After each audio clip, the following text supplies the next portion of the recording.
What is going on, YouTube? Hey, thanks for joining Outdoors with Tim. It's another backyard gardening tip, and I brought you here in the backyard to my garden, and I know you guys have seen this garden blossom from seeds or seedling plants, and now it's grown into being a luscious garden. But without further ado, let me tell you how it got to this point.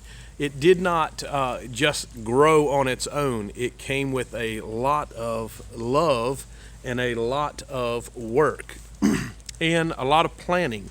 Like any good garden, if you want a great luscious garden that's going to produce, you need to put the work in. And I'm gonna tell you what, that sun is straight overhead right now. I hope you can see my face, but it is sunshine, and we just had a good rain shower come through. The Lord blessed us with some rain today. But I wanted to share with you because I'm getting a lot of comments, a lot of questions. How do I stop certain things from going wrong in the garden? Such as like a lot of people are having splitting on their tomatoes, and also people are saying that they're having what they call end rot or blossom rot to their peppers and their tomatoes and even their squash. Some people are confusing sunburn on their squash and their peppers with a calcium deficiency. So I'm here to kind of give you a little bit of my perspective on what you can do to I guess slow the chances of getting blossom rot or stopping it completely. And so I want to share a few garden tips with you. I appreciate each and every one of you coming along. And if you will, remember, go ahead and give me a big thumbs up. And if you will, go ahead and share these videos, subscribe to my channel. I really do appreciate all the comments. So if you will, leave me a comment, ask me a question. If I don't know the answer, I promise you I know someone or know people who actually do. But anyway, I am not by any means sponsored by any of these products that I'll be sharing on my YouTube channel. But if they want to reach out to me and endorse me a little bit and help me for the next year's garden, hey, I'll have it. I'll take it any way I can. But anyway, let's get started. All right, one of the products I use, and I actually save these bags because they have a Ziploc on them, and I can put garden seeds in them that I have left over for next year's planting. So I don't throw away everything. So anyway, one of the products that I'll be sharing with you today is by High Yield. It's a blood meal. I use this to side dress my corn. Corn is a heavy feeder. I think you guys heard me say it before. Corn is a very heavy feeder. So when my corn gets about 6 inches tall, what I do is I take my garden push plow and I furrow me a little V in between the rows, and I put this blood meal. I will put this blood meal in those V's, and then I will cover it up. And it's water soluble. As you water it, it just seeps into the soil, and then those corn roots, they spread out and kind of go deep. They'll start to suck in that blood meal, and you'll notice a huge jump in growth on your corn. Corn, like I said, corn is a heavy feeder. It needs lots of nitrogen, and it needs lots of water. A lot of folks make the mistake and they'll plant corn. Like I said, they'll plant it, just 1 or 2 long rows of corn. And then they wonder why their corn is tasseling out at 2 and 3 foot tall, but never really produces full ears of corn. Well, one of the reasons is because corn needs lots of food to feed its whole system. Corn is not complex. It's just complicated if you're not taking care of it right. So the thing is, corn is a member of the grass family, and I said this in previous videos, that corn loves to grow in large blocks where it can touch each other. So plant your corn kind of thick.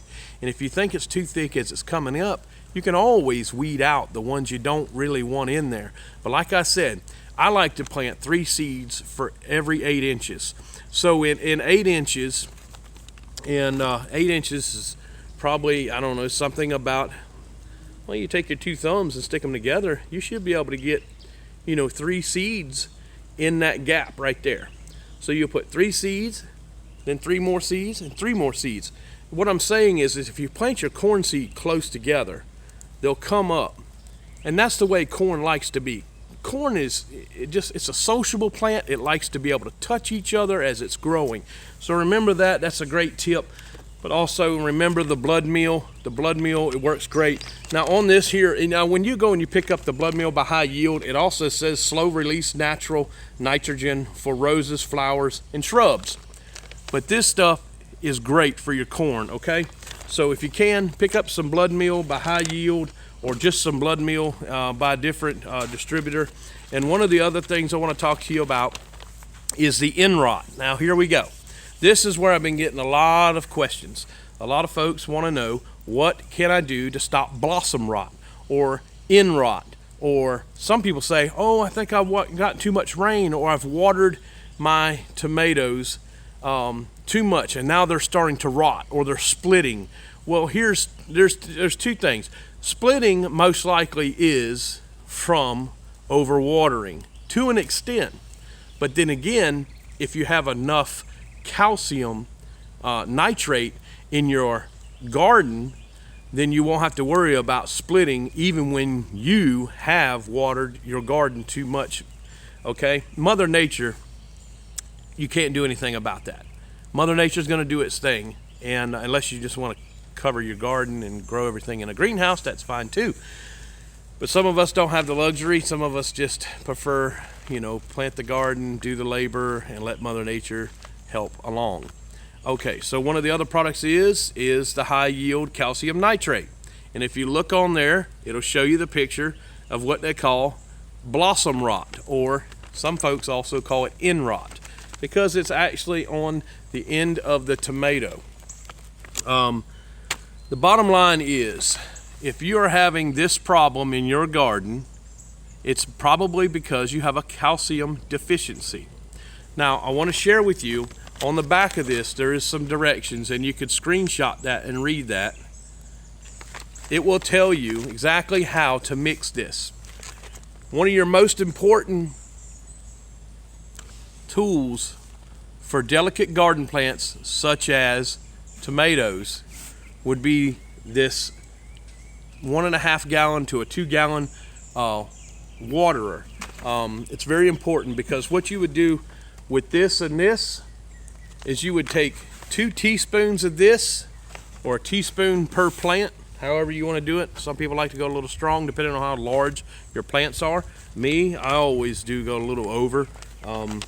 I just make sure that when I mix this calcium nitrate in my water jug, that I'm not getting the mixture on the leaves or directly on the stalk. You can even take these, let me see if I can get it out of here. Let's see what it looks like. Here we go. I got the spoon in here. You can take this, just little white pellets, and you could sprinkle this around the stalk of your garden plant, like your peppers, your bell peppers, your jalapenos, especially those tomatoes. That's what this mainly is about right now. It's about the end rot that people are complaining about, that they're getting on their tomatoes. You can sprinkle this around your tomato plants. Just keep it away from the stalk, just a little bit around it, cover it up with some soil, and water it in very well. If you do this probably 1 or 2 times the rest of the season, you will not have any more end rot or blossom rot or splitting of your cherry tomatoes or big boy tomatoes, beefsteak tomatoes, or your heirloom tomatoes, or any kind of tomato really. Also wanted to share with you, because I have a few things out here today, is invest in one of these, okay? This is one of the greatest things that I think Miracle-Gro has ever came out with. And I know a lot of people say, I don't like Miracle-Gro. I don't like Miracle. Well, let me tell you something. Miracle-Gro makes some of the greatest plant food applicators there are on the market today for simple backyard gardening. You would take this right here, and I like to mix it kind of heavy because my garden has gotten larger, obviously, so it has a more higher demand for more plant food. I will mix about 2.5 teaspoons of the garden mixture that comes in a box, and it's a kit. and it comes with quite a few of these bags, and this bag right here will last a long time. But actually I bought the kit, and I'll get it turned around here. I bought the kit, and it has a dozen or so of these bags in it. And anyway, these are the refill bags right here. So if you will purchase you one of these at your local home improvement store, garden center like Lowe's Home Improvement, where I purchased mine at, and you do that every 6 to 7 days, water your garden with this Miracle-Gro. I know everyone says, oh, it's too much nitrogen, it's too much calcium in there, you know, you're overfeeding your garden. Let me tell you, these plants, when they start producing the produce that you want them to produce, you can't overfeed them enough. You just can't. I can't. I feed mine every 6 days with the Miracle-Gro. About every 30 days they get the calcium nitrate, and I've only done 2 calcium nitrate treatments and 1 blood meal treatment, and that's my corn back there, and it's right at chest height if I was to go back there. So the proof is in the pudding, guys. If you just take these steps and make the sacrifice to go out there and work in the garden a little bit, just cut you some trenches, put down some fertilizer, cover it up, water it in, or let Mother Nature water it in. I would advise you to go ahead and get these items. As a matter of fact, these items, I think you can buy all of the fertilizer products that I got right here for under $25, and it will, for the rest of the season here in the Midlands of South Carolina, I don't have to spend any more money on any more fertilizer. All I have to do is get out here and harvest the vegetables that come, keep the weeds down, which is not too bad, because I've been doing that from the start, and just make sure the garden gets watered every day. Like we just got a rain shower an hour ago. If it does not rain anymore today, I will water this garden by 5:30, 6 o'clock in the evening. And people say, well, you're overwatering your garden only needs water. Let me tell you, in South Carolina and other states in the South, you know, the sun can get pretty hot on these plants, and it'll start to blister them and stuff. But if the plants have enough moisture in them, blistering will not be a factor. Brown tips on the ends of our plants, our delicate plants, our corn, our blue lake bush beans, things like that, you won't have that issue because you have enough moisture in the soil that when those plants start getting hot, they need something to drink. They know how to cool themselves down. It's important for you to have enough moisture in your soil content for when the plants start to drink, the cell wall can actually stay cool. Now, the outer cell wall of your delicate plants is the toughest part of the plant, but that inner cell wall of your delicate garden plants, that is the one that's going to really need the moisture to keep those plants and those leaves nourished with moisture in the hottest part of the day. I am not a plant scientist or anything, by no means, but gardening as a young boy and coming up around a farm when I was younger, I learned a lot of things from my grandfather. Also learned a lot of things from some of the older old timers when I worked at a fruit stand when I was a kid. So I learned a few things, and I remember those things. But I just wanted to pass on some of the backyard garden tips that I have. Remember, a lot of times when you see the end rot, it's not because you're overwatering, it's because you don't have the calcium in the soil for your garden plants, and they're starving for that nitrogen and that calcium that's not in the soil.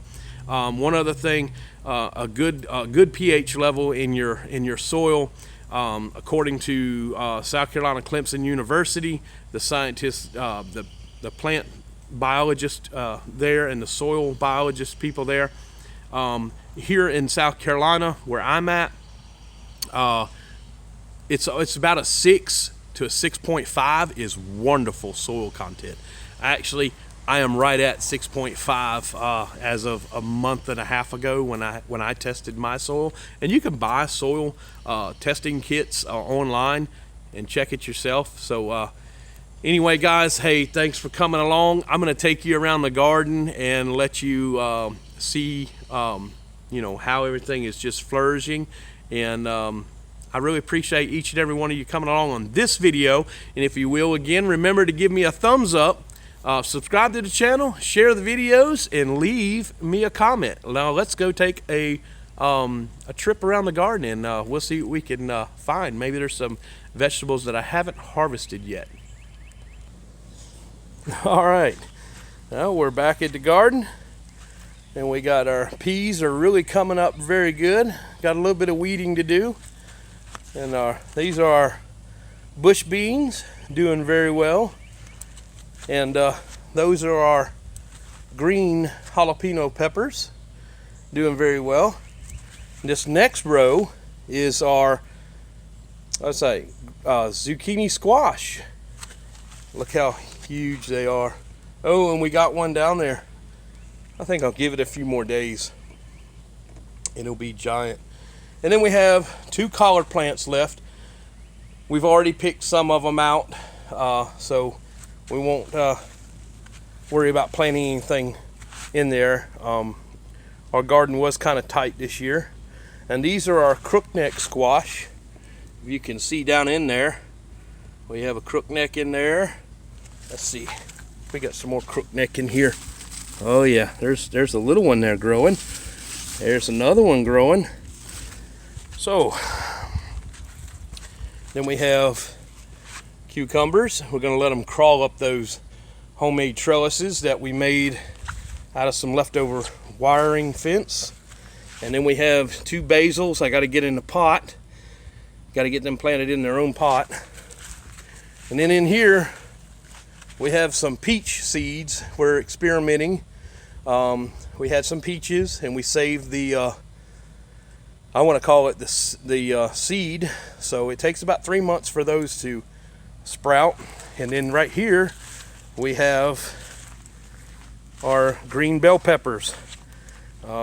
We have a 55-gallon drum we cut in half. We filled it with compost and garden soil. These plants are doing very good. We've got, looks like, let's see here, like we got a green pepper, sweet bell pepper right there.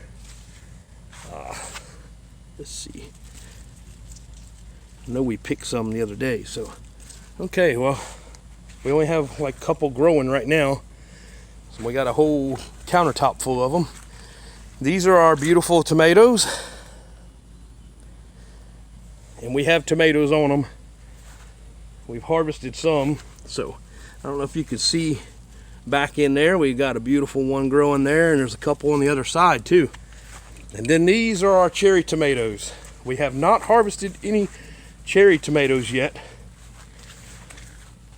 but we have a lot of cherry tomatoes on it. And then here's our beautiful corn. Very, very pretty. So brought you guys out here to the corn. Like I said, corn really likes to grow in tight places. It does better when it's planted in blocks and not one continuous row. And that way it can pollinate. It's going to pollinate so good. Once it starts tasseling out, we'll have ears that are probably 12 inches long, and they'll be full ears of corn. So if you will, remember that technique. Plant your corn close. You know, 3 seeds every 8 inches, as long as you want the rows to be, but plant more than 1 or 2 rows. Plant 3 or 4 or 5 rows if you can, or just make a small block of corn, and it will turn out really, really good. And if you don't have one, get you one of those workhorses right there. It's not that bad actually for a small garden. So get you a push plow. That one's by the Earthway Garden or Earthway Products. and it works really good, really good. Get tongue twisted here. But anyway, guys, that is a shot of my garden. It's not a very big garden, but that's what it takes to keep it going. Fertilizer, water, and a little bit of labor, and that's it. I really appreciate each and every one of you coming along. Outdoors with Tim, if you will. Share the videos, give us a like, subscribe to the channel, leave a comment. Y'all have a great day.